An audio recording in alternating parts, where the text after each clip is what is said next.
வணக்கம். முடி உதிர்தலை பற்றி இனி கவலையே வேணாங்க.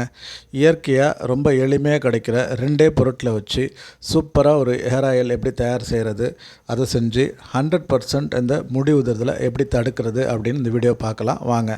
வீடியோ போகிறதுக்கு முன்னாடி நீங்கள் நம்ம சேனலுக்கு புதிதுன்னா சப்ஸ்கிரைப் பண்ணிவிட்டு வீடியோவை கண்டினியூ பண்ணுங்கள். இனி இந்த ஹேர் ஆயில் தயார் பண்ணுறதுக்கு ஏற்கனவே நம்ம சொன்ன மாதிரி அந்த 2 பொருட்களான கோபுரந்தாங்கி இலையும் சுத்தமான தேங்காய் எண்ணெயும் எடுத்துக்கலாங்க. நமக்கு எந்த அளவுக்கு எண்ணெய் தேவையோ அந்த அளவுக்கு கோபுரந்தாங்கி இலைகளும் நமக்கு தேவை. எனக்கு இன்றைக்கி 200 மில்லி அளவுக்கு நான் எண்ணெய் தயார் பண்ணணும். அதுக்குண்டான சுத்தமான 200 மில்லி தேங்காய் எண்ணெய் எடுத்துக்கிட்டேன்.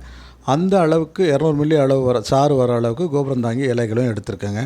இந்த இலைகளை நம்ம என்ன பண்ணலாம்னா சுத்தம் பண்ணிக்கிறோங்க. ஏன்னா செடியிலேருந்து பறிக்கும்பொழுது தூசிகள் மண்ணெல்லாம் சேர்ந்துருக்கும். அதை நல்லா சுத்தம் பண்ணிவிட்டு இதை நம்ம அரைச்சி சாறு எடுத்துக்கணுங்க. அம்மியில் அரைக்கிறவங்க அரைச்சிக்கலாம், இல்லை மிக்சியில் போட்டும் அரைக்கலாங்க. ஆனால் அரைக்கும் போது இதில் தண்ணி சேர்க்காமல் அரைச்சி எடுத்துக்கலாம். அரைச்சி எடுத்துட்டு முதல்ல நம்ம என்ன பண்ணலாம், ஒரு பாத்திரத்தை எடுத்து அந்த பாத்திரத்தை மிதமான சூட்டில் அடுப்பில் ஏற்றிக்கலாங்க. ஏற்றிட்டு இந்த அரைச்சி வச்சுருக்கிற இந்த கோபுரந்தாங்கி விழுதை முதல்ல அதை சேர்த்துட்டு தண்ணி சேர்க்காமல் இதை கொதிக்க வைக்கணுங்க. இதில் அந்த பச்சை வாசனை போகிற அளவுக்கு ஒரு கொதி வந்தோடனே இறக்கி அதை தனியாக எடுத்து வச்சுக்கிட்டு பாத்திரத்தை சுத்தம் பண்ணி மறுபடியும் அடுப்பில் வச்சு மிதமான சூட்டில் இந்த சுத்தமான தேங்காய் எண்ணெய் இருக்கு இல்லைங்களா, அதை விட்டு மிதமான சூட்டில் அதை கொதிக்க வைக்கணும். கொதித்து வந்த உடனே நம்ம இந்த அரைச்சி வச்சுருக்கிற இந்த கோபுரந்தாங்கி விழுதை அதில் சேர்த்து கிளறிக்கிட்டே அடிப்பிடிக்காமல் கிளறிக்கிட்டே இருக்கணுங்க. இது இந்த பச்சை நிறம் மாறும், கொஞ்சம் கொஞ்சமாக மாறுங்க. இது கொஞ்சம் டைம் எடுக்கும், ஒரு 20 நிமிஷமாச்சும் கொதிக்கணும். இந்த எண்ணெய் மிதமான சூட்டில் நல்லா கொதிக்கணுங்க. அது வரைக்கும் இந்த மூலிகையோட மருத்துவ பயன்கள், இது எங்கே வளரும், இதை எப்படி அடையாளம் காணலாம் அப்படின்றத சுருக்கமாக பார்க்கலாங்க. இது பரவலாக பாரம்பரிய மருத்துவத்தில் பயன்படுத்துகிற ஒரு மூலிகைங்க. இந்த மூலிகையோட சாறு என்ன பண்ணுன்னா பலமிழந்த முடிகளோட வேர்களுக்கு பலம் ஊட்டி முடி உதிர்தலை தடுக்குங்க. அடுத்து முடி வளர்வதற்குண்டான ஊட்டச்சத்தை கொடுத்து முடி நல்லா கருகருன்னு அடர்த்தியாக வளர செய்யுங்க. அடுத்து இது எங்கே வளரும் அப்படின்னு பார்த்தாங்கன்னா பொதுவாக மலை குன்றுகள், பாறைகள் இடுக்குகள், கட்டிட இடிபாடுகள், கட்டிடங்களோட இடுக்குகளில், கோயில் கோபுரங்கள், அந்த மாதிரி இடங்களில் இது பரவலாக வளரும். இதோட அமைப்பு எப்படி இருக்கும்னு பார்த்தீங்கன்னா 1 அல்லது 2 அடி வரைக்கும் வளருங்க.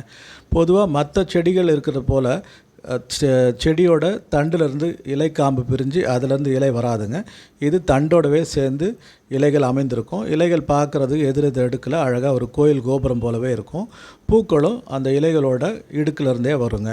இதை வச்சு நம்ம இதை எளிதாக அடையாளம் காணலாம். இந்த செடிக்கு நான் இருக்கிறது காஞ்சிபுரம் மாவட்டம், இங்கே இதுக்கு கோபுரந்தாங்கி அப்படின்னு பேர். இந்த செடிக்கு உங்கள் ஊரில் என்ன பேர் அப்படின்றத உங்களோட மாவட்டத்தோட பேரோட சொன்னீங்கன்னா நானும் மற்றவங்களும் சேர்ந்து தெரிஞ்சுக்கலாங்க.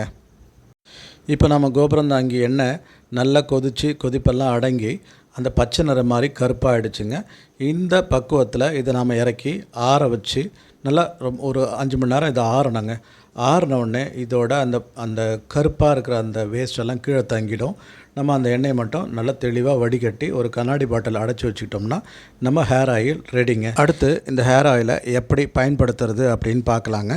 இந்த நம்ம கண்ணாடி பாட்டில் அடைச்சி வச்சுருக்க இந்த எண்ணெயை தினந்தோறும் நம்ம தலைக்கு எண்ணெய் தேய்க்கிறதாக தேய்ச்சிக்கலாம்.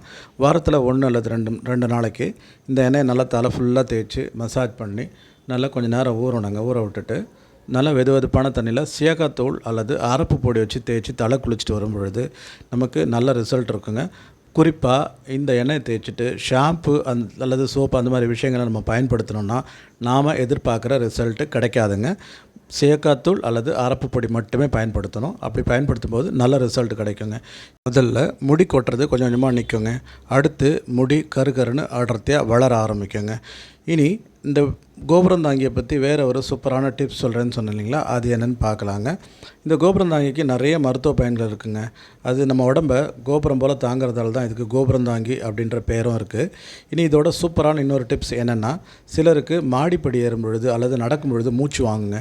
அந்த மாதிரி பிரச்சனை இருக்கவங்க இந்த இலையை தினந்தோறும் 1 அல்லது 2 நம்ம துளசி இலை மாதிரி சாப்பிட்டுட்டு வந்தோம்னா அந்த பிரச்சனையிலேருந்து நல்ல நிவாரணம் கிடைக்குங்க. இந்த வீடியோ பிடிச்சிருந்தால் சப்ஸ்கிரைப் பண்ணுங்கள், லைக் அண்ட் கமெண்ட் பண்ணுங்கள். மீண்டும் அடுத்த வீடியோவில் சந்திப்போம். நன்றி.